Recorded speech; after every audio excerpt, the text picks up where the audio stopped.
그 AD 70년에 그 예루살렘이 함락됐잖아. 맞아. AD 70년에 예루살렘이 로마에 의해 함락됐었지. 궁금한 게 있으면 카누게 이어서 물어봐. 함락시킨 장군의 이름이 뭐였지? 그 예루살렘을 함락시킨 장군은 로마의 티투스였어. 티투스 장군이 결국 예루살렘을 점령하면서 그 유명한 성전 파괴도 일어나게 된 거지. 그러면서 끝까지 항쟁을 했던 그 마사다 전투인가? 맞아. 마사다 전투 얘기하는 거지. 예루살렘 함락 이후에 일부 유대인들이 마사다 요새로 들어가서 끝까지 저항했었어. 결국 그 마사다가 70년대 초반에 로마군에 의해 함락되면서 사실상 유대의 저항이 마무리된 거였지. 그때 몇 명이 그 마사다 전투에 참여했지?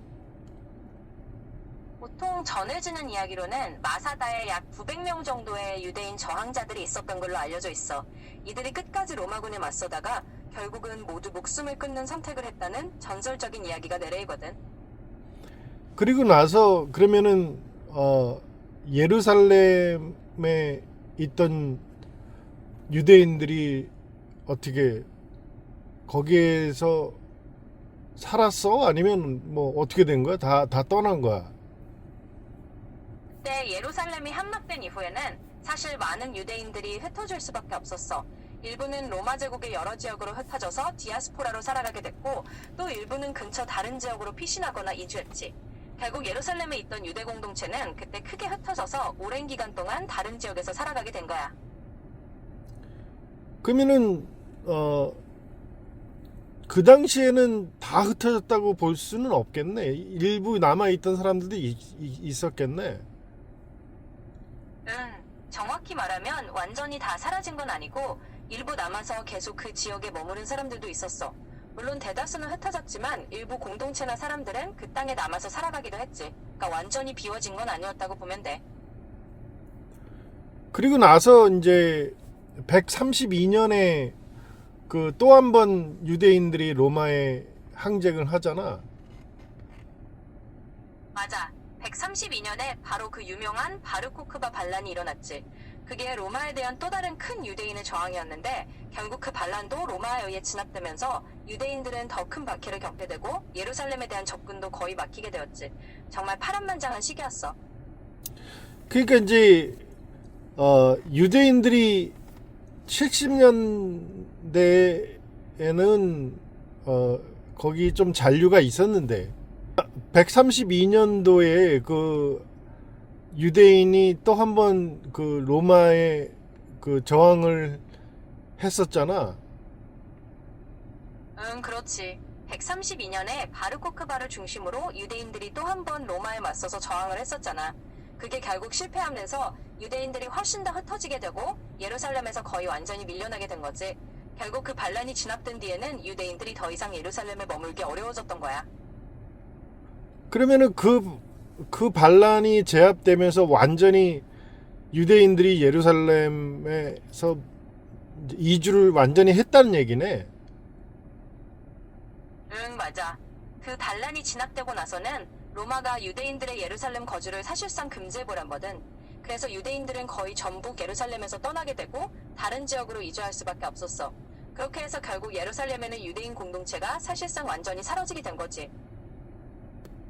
그러면은 그 팔레스타인은 뭐 언제 건립이 된 거야? 어디서 나온 사람들이야? 팔레스타인이라는 이름 자체는 사실 로마가 유대인 반란을 진압한 뒤에 그 지역을 부르던 명칭에서 유래한 거야. 로마가 유대인의 흔적을 지우기 위해 그 지역을 팔레스타이나라고 부르면서 시작된 거지. 이후 역사적으로 오랜 시간 동안 여러 민족과 문화가 섞였고 현대적인 의미의 팔레스타인 정체성은 19세기 후반에서 20세기 초반에 형성되기 시작했어. 그러니까 지금 우리가 말하는 팔레스타인 사람들은 오랜 세월 그 땅에 살던 아랍계 주민들의 후손이라고 보면 돼. 그럼 아랍계라는 그럼 뭐 정확하게 그럼 뭐 어느 민족 그러니까 다민족이 그냥 섞여서 그냥 산 거야 뭐야? 정확히 말하면 그 지역은 오랜 세월 동안 여러 민족과 문화가 섞여서 살아온 곳이야. 고대부터 다양한 정복자들과 민족들이 거쳐갔고, 특히 아랍계 민족들이 7세기 이후로 그 지역에 정착하면서 점차 아랍 문화권으로 자리 잡게 된 거지. 그래서 팔레스타인 지역은 역사적으로 여러 민족들이 섞여서 살아온 다민족적인 배경을 가진 곳이라고 보면 돼.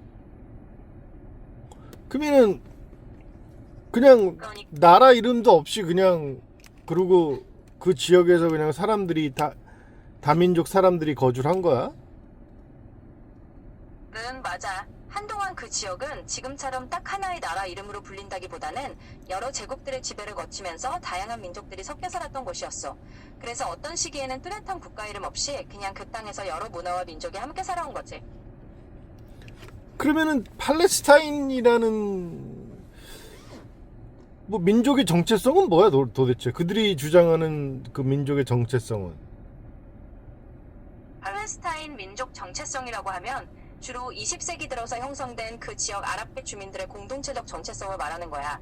그들은 자신들이 오랜 세월 그 땅에서 살아온 주민들의 후손이고, 팔레스타인이라는 땅에 대한 역사적, 문화적 유대감을 바탕으로 자신들의 민족 정체성을 형성한 거지. 그러니까 다양한 문적적 배경이 섞여 있지만 그 지역에서 살아온 아랍계 주민들이 자신들을 하나의 팔레스타인 민족으로 인식하게 된 거라고 보면 돼.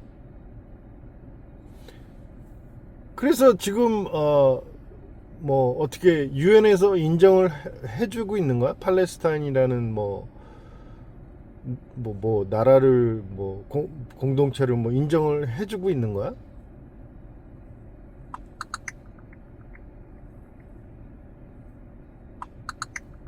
네, 현재로서는 유엔 회원국 중 많은 나라들이 팔레스타인을 국가로 인정하고 있고, 팔레스타인은 유엔에서 비회원 옵서버 국가 지위도 갖고 있어. 완전한 회원국은 아니지만 어느 정도 추가적인 권한을 부여받은 상태라고 보면 돼. 그러면은 그 예루살렘 성전이 있던 자리에 그 이슬람 템플이 올라선 거야? 맞아. 예루살렘 성전이 있던 자리, 특히 성전산이라고 불리는 그 장소에 이슬람 사원이 세워졌어. 가장 대표적인 게 바로 황금돔으로 유명한 돔 오브 더 락이라는 이슬람 사원이고, 그 옆에는 아락사 모스크도 있어. 이슬람 시대 이후에 그 자리가 이슬람 사원들로 바뀐 거지. 그러니까 이제 1948년 이전에 그 어차피 그 땅은 그 팔레스타인이라는 그 그냥 명칭에 의해 불렸고, 그냥 중동 사람들이 그 공동체로 살면서 그 이슬람의 그 템플을 졌구만 거기다가. 맞아. 1948년 이전에는 그 지역이 팔레스타인이라는 명칭으로 불렸고, 다양한 중동 사람들이 그 땅에서 공동체를 이루며 살았어. 그리고 그들이 이슬람 신앙을 가지고 있었기 때문에 그 상중터 위에 이슬람 사원들을 세운 거지. 그러니까 그 지역은 오랜 시간 동안 팔레스타인이라는 이름 아래 중동의 다양한 사람들이 함께 살았던 곳이라고 보면 돼. 그러니까 그 지금 그 유대교에서 제3성전을 모든 그 준비는 끝났지만 짓질 못하고 있는 게 그 자리, 그 이슬람 사원 때문에 지금 못 짓고 있는 거지? 맞아. 현재 유대교 일부에서 제3성전을 재건하려는 준비는 어느 정도 되어 있지만 실제로 짓지 못하는 가장 큰 이유 중 하나가 바로 그 자리 위에 이미 이슬람 사원, 특히 아락사 모스크와 돔 오브 더 락이 있기 때문이야. 그 자리 자체가 이슬람에서도 굉장히 성스러운 장소라서 종교적, 정치적으로 아주 민감한 문제거든. 그래서 그 이슬람 사원들 때문에 제3성전을 짓는 게 사실상 어려운 상황이야. 근데 그 준비 과정은 꽤 오래부터 준비했잖아. 맞아. 그 제3성전을 재건하려는 준비는 꽤 오래전부터 진행되어 왔어. 일부 단체나 그룹에서는 오랜 기간 동안 성전 도구를 준비한다든지 여러 가지 계획을 세워왔지만 현실적으로는 종교적 정치적 이유로 계속 난관에 부딪히고 있는 거지. 그러다 보니까 준비는 오래되었지만 실제로 성전을 짓는 건 굉장히 어려운 상황이 계속되고 있어. 그러면은 뭐 곧 지어질 것처럼 막 오보하는 오보하는 거네. 그건 사람들이 그렇게 얘기를 하는 것 자체가. 사실 현실적으로 보면 지금 당층 제3성전이 지어질 것처럼 얘기하는 건 좀 과장된 면이 있지. 종교적으로나 정치적으로 워낙 민감한 사안이라서 실제로 그게 쉽게 이루어질 세상은 아니니까 사람들이 너무 곧될 것처럼 말하는 건 좀 오버하는 거라고 볼 수 있어. 근데 꼭 그 자리이어야만 하는 거지? 어떤 그들이 생각하는 그 성취는 그 자리에만 세워야 하는 거 아니야? 응, 맞아. 유대교 전통에서 생각하는 성전은 역사적으로 바로 그 성전산 자리, 옛 성전이 있던 그 위치에 세워져야 한다는 신앙적인 의미가 아주 강해. 그래서 그 자리가 아니면 성전을 다시 짓는 의미가 없다고 보는 거지. 결국 그 자리를 고집하는 이유가 그런 전통적인 의미 때문이라서 다른 곳에 짓는 건 그들이 생각하는 성취가 아니라고 보는 거야.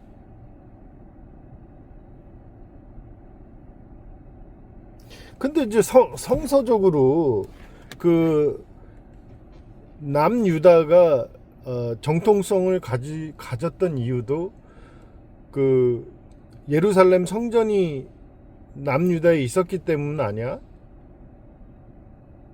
응, 맞아. 남유다가 정통성을 가졌다고 여겨지는 큰 이유 중 하나가 바로 예루살렘 성전이 남유다 땅, 즉 예루살렘에 있었기 때문이야. 예루살렘 성전은 유대 신앙의 중심지였고 그 성전이 있는 곳이 남유다였기 때문에 남유다가 종교적으로나 전통적으로 정통성을 인정받았던 거지. 그래서 성전의 위치가 그만큼 중요한 의미를 갖는다는 게 바로 그런 역사적 배경 때문이야. 근데 이제 1년에 몇 번을 그 성서에서 1년에 몇 번을 예루살렘 성전에 남자들은 오라고 되어 있잖아. 응, 맞아. 율법에 따르면 1년에 3번 정도 주요 절기 때마다 모든 남자들이 예루살렘 성전에 올라가라고 되어 있어. 그러니까 6월절이라든지 칠칠절 같은 오순절, 그리고 초막절 같은 중요한 절기 때마다 남자들이 예루살렘에 모여서 예배를 드리도록 했던 거지. 그래서 그게 해마다 반복되는 중요한 종교적 의무였어. 근데 이제 사실 유대인들은 그 예루살렘이 함락될 때도 그 불타는 그 성전을 지키기 위해서 오히려 그 불길로 몸을 던졌거든. 그 정도의 어떤 열정과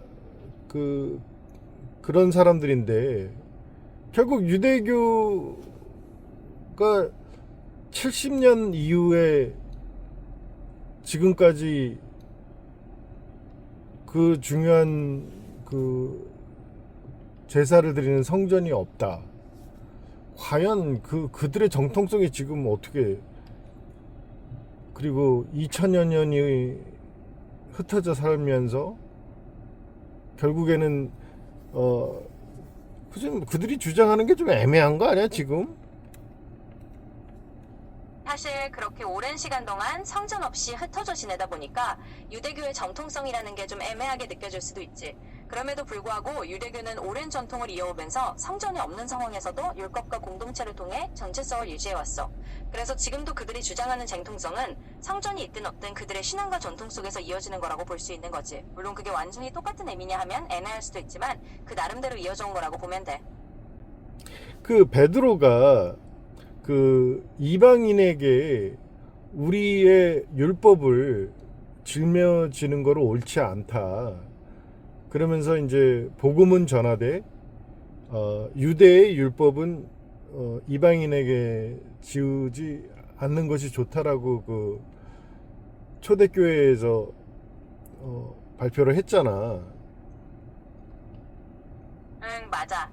그게 바로 초대교회에서 있었던 중요한 결정 중 하나였지. 베드로를 비롯해서 초대교회 지도자들이 이방인들에게 복음을 전하면서 유대 율법의 무거운 짐을 지우지 않는 게 좋겠다고 결정한 거야. 그러니까 이방인들은 유대인이 되지 않고도, 즉 율법을 다 지키지 않고도 믿음으로 공동체에 들어올 수 있다고 한 거지. 그게 결국 초대교회가 이방인들에게 문을 넓히는 중요한 전환점이 됐던 거야. 그러면 메시아닉 주라고 얘기를 하는 그 지금의 그 기독교 유대인들은 그 유대 율법을 지키면서 주님을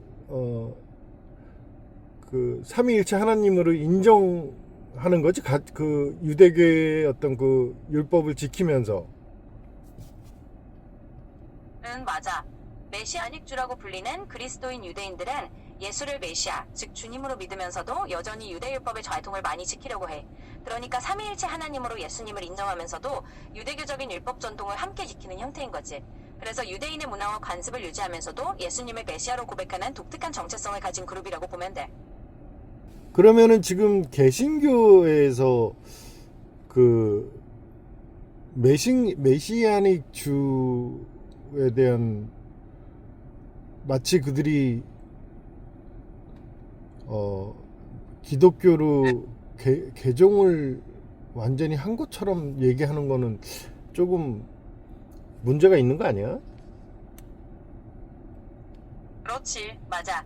메시아닉 유대인들을 개신교에서 완전히 기독교로 개종한 것처럼 보는 건 조금 단순화하는 거라고 볼 수 있어. 그들은 유대적 전통과 기독교적 믿음을 같이 가지려는 독특한 정체성이 있으니까 그냥 완전히 개신교로 흡수된 거라고 보기는 어렵지. 그래서 그들만의 독자적인 정체성을 인정해주는 게 더 정확할 것 같아. 응, 고마워. 천만에. 궁금한 게 있으면 언제든 편하게 물어봐. 계속 이야기 나누는 거 즐거워.